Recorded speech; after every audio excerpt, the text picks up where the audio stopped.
Welcome to K-Catalog. KIIP Level 3 Unit 3 ng textbook, page 40, second grammar na po tayo. We have dongsa, verb, plus the grammar daga.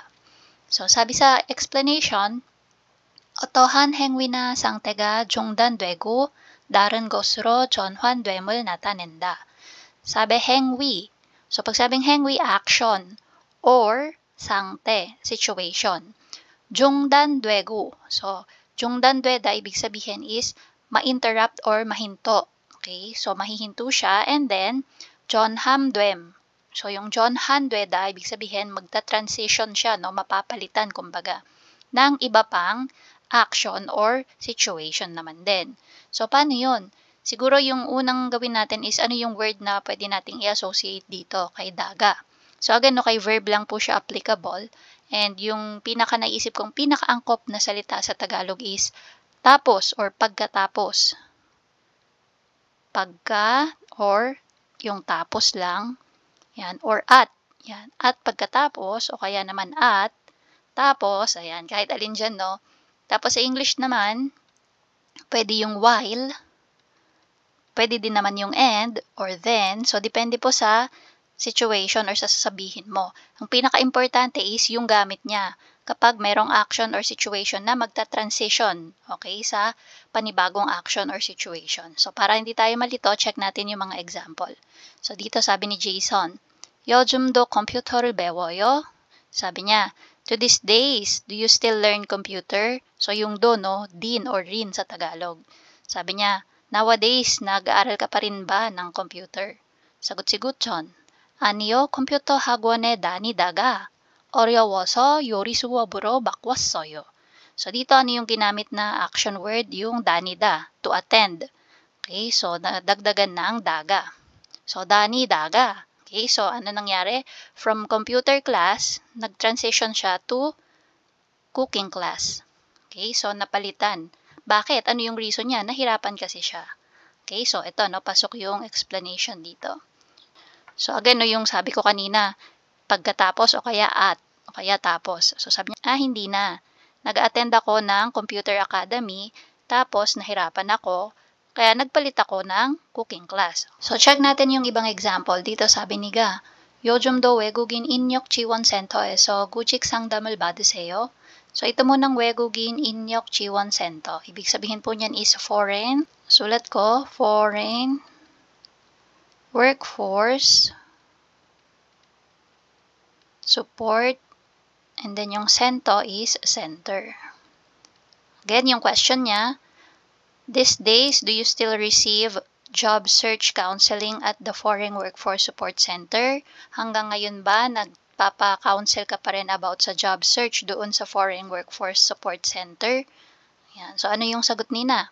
아니요, 지난달까지 구직 상담을 받다가 얼마 전에 취직해서 지금은 받지 않아요. Sabi niya, hindi na. Hanggang last month lang ako nagpa-counsel. Tapos, kamakailan, nakapagtrabaho na ako, kaya ngayon, hindi na ako nagpapa-counsel. So, hindi na daw siya nagre-receive ng counseling, no?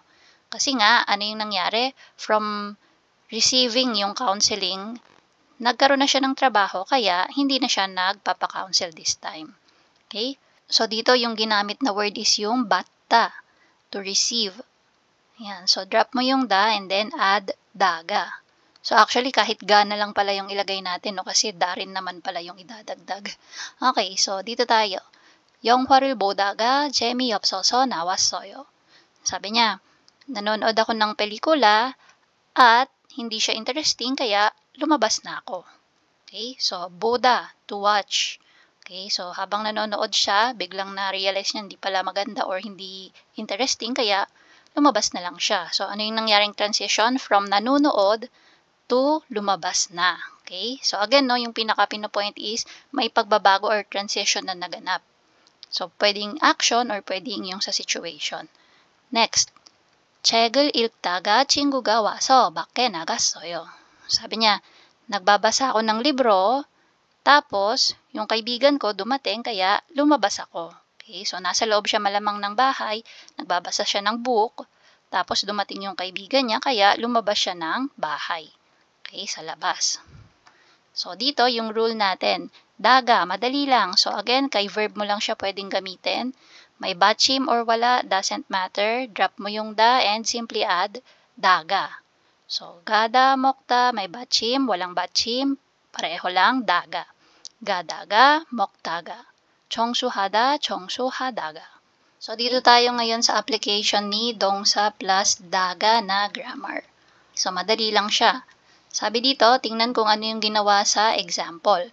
So, dito, si Bogi, ano yung nakalagay? Jone hadon hengdong. So, sabi, Jone, before. Hadon, yung ginawa na action. So, pwede natin i-note dito, previous action, kumbaga, no? Okay, previous. Tapos, EU, reason. So, ito yung reason kung bakit from this na transition to this one. So, seroon hengdong. So, yung bagong action na ginagawa or ginawa.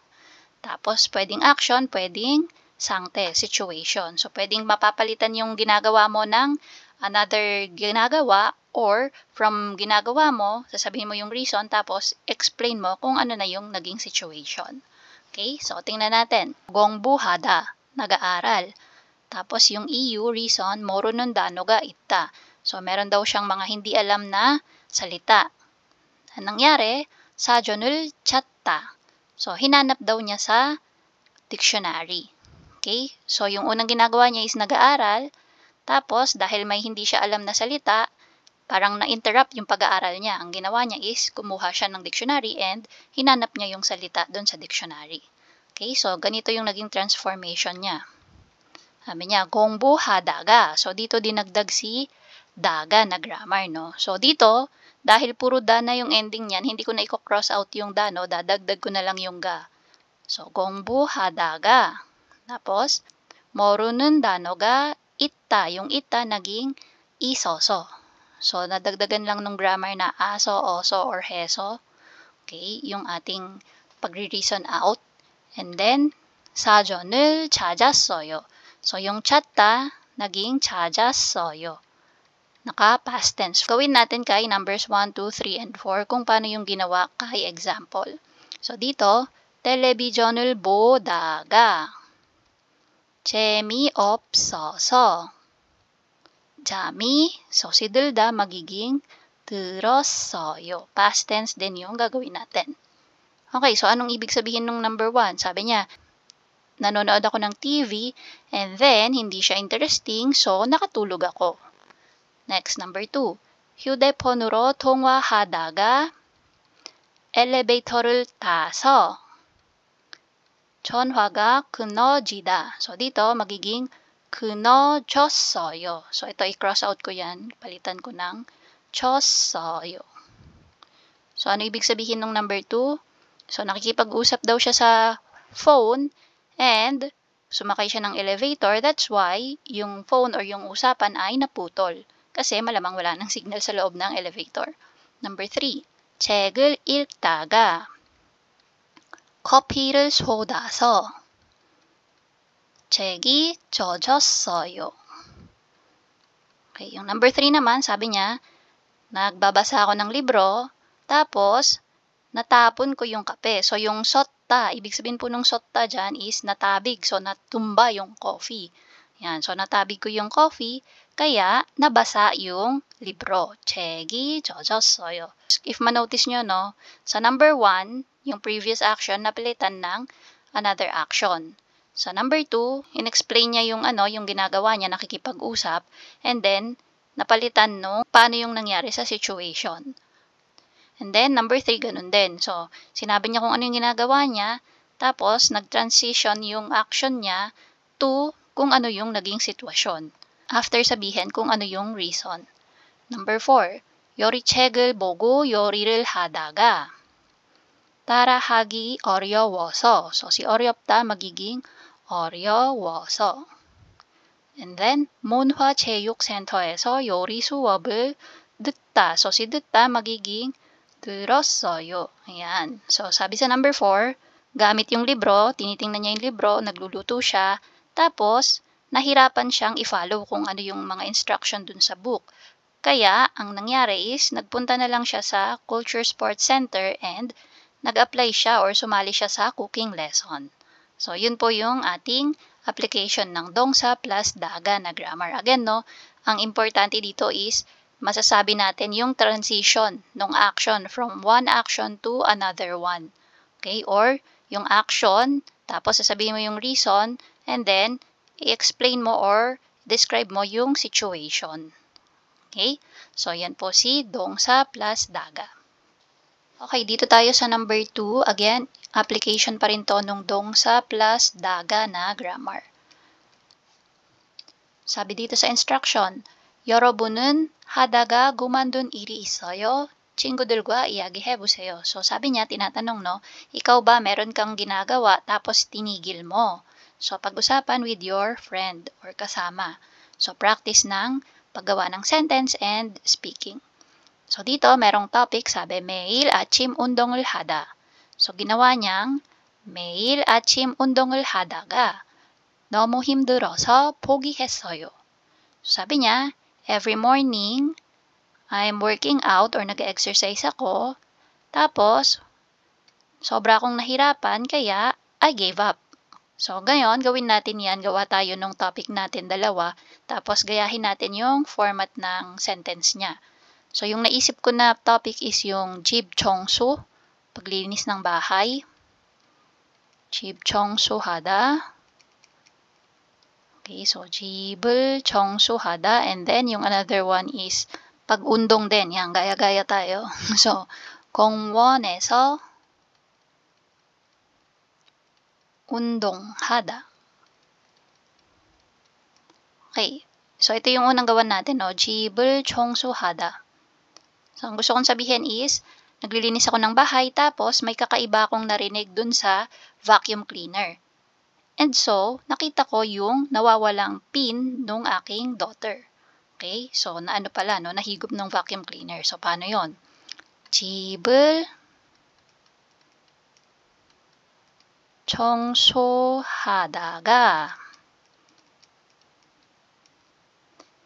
청소기에 이상한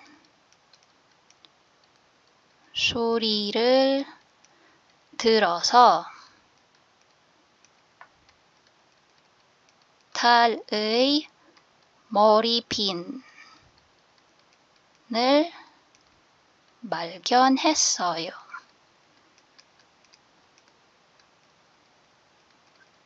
Ayan. So again, no, yung sabi ko dyan, 집을 청소하다가 청소기에 이상한 소리를 들어서 딸이 머리핀을 발견했어요. So yung pag-transition, no, from naglilinis, tapos may reason, nahinto yung paglilinis ko na yon, and then yung kasunod is yung situation, dinescribe ko ano yung nangyari. So ibig sabihin ko dyan, naglilinis ako ng bahay, tapos dun sa vacuum cleaner, may narinig ako na kakaibang tunog. And, nakita ko yung pin nung aking anak. Okay, so, nag-transition yung action. Then, next. 공원에서 운동하다. So, dito, ang sasabihin ko is, nag-exercise ako sa may park, nang bigla akong nahilo, kaya nagpahinga ako saglit. Okay, so, paano yun? 공원에서 운동하다가 갑자기, so biglaan, no? 갑자기, biglang nahilo ako. 어지럽다. So,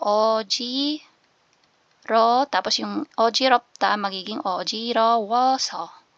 어지러워서 잠깐. So, yung 잠깐 is for a while. Okay, saglit.